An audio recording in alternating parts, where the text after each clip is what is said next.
Subscribe now. EU debates. Yeah, okay. So first of all, I'm very grateful to Czech presidency that they invited us to participate on today's event. That's a very historical issue for Ukraine. And what we see that we really, not only Ukraine and the Europe, we are now supposed to face probably the most difficult energy crisis in decades. And we have experience with Russia. Numerous times Ukraine was cut off supply of gas in the middle of winter. And this several time experience we managed to survive. And what is important, of course, I want to share this experience of Ukraine, which we had before. There are some important issues for us, and I think that is very important for us today, and that we have the joint decision. We're supposed to make a joint decision with European Union. First of all, of course, we need to stop demand on Russian gas, and we need to do this as quickly as we can. And of course, we support the European Commission decision on this issue, and this urgent decision on the upcoming winter. Another important issue that, of course, any decision is supposed to be taken fast and quickly, and we have no time to wait, we have no time to think.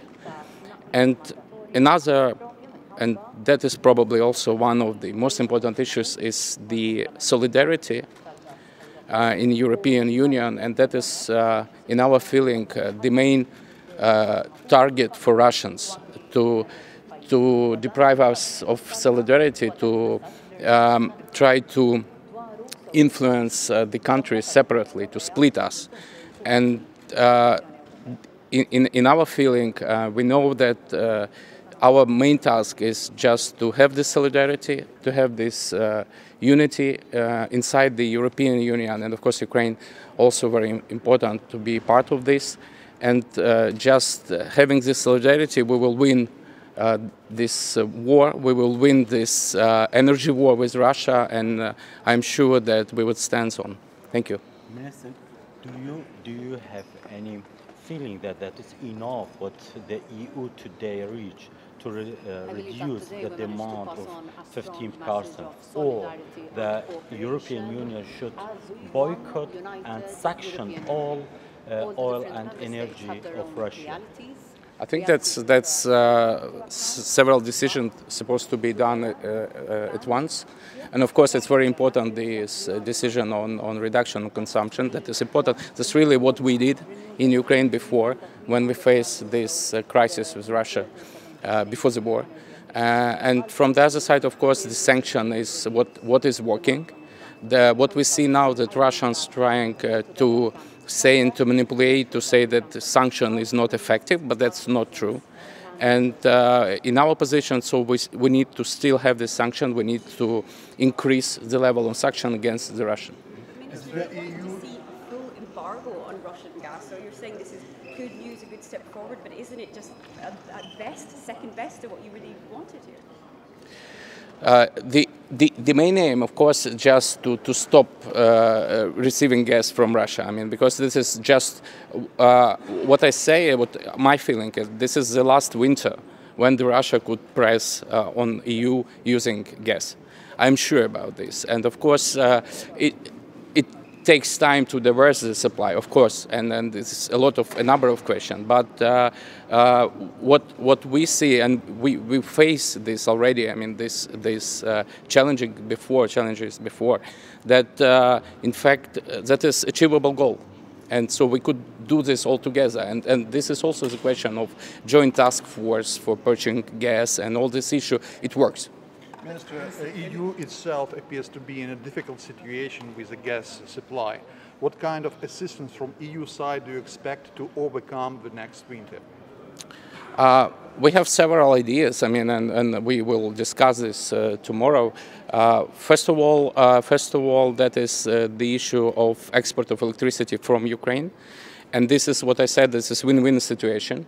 When we could sell electricity, and we have these facilities, we can do this up to 1.5 gigawatts already. We can do it right now. And this is a good case for Ukrainian market because we have a difference in prices very high. So we could receive money to our financial liquidity of electricity. And from the other side, we could save up to 5 BCM of Russian gas in Europe. So you could just buy our electricity and not to use Russian gas. Minister, could you tell us how gas flow via the pipeline is Ukrainian, you mean? Yeah. Ukrainian pipeline. Yeah. That is, that is usual Russian games. So today they supply something around 44 million per day, but the contracted volumes is 109. So they already paid for 109 millions per day, but they supply only 44. What can I tell you? What this is usual Russian game. Just give you an example. In fact, this war started before the war started. I mean, the energy war, and. In autumn last year, they already start decrease the volumes of gas through Ukrainian pipe.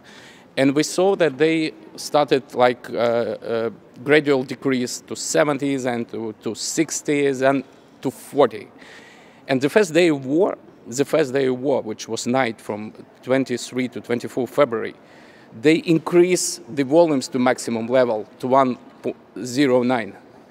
And I think that what they're trying to show, that this is a war, but don't worry, you will have gas because we use the maximum volumes. And when they see that it doesn't work, I mean, all countries united to fight against this. And now they decrease it to 40 again.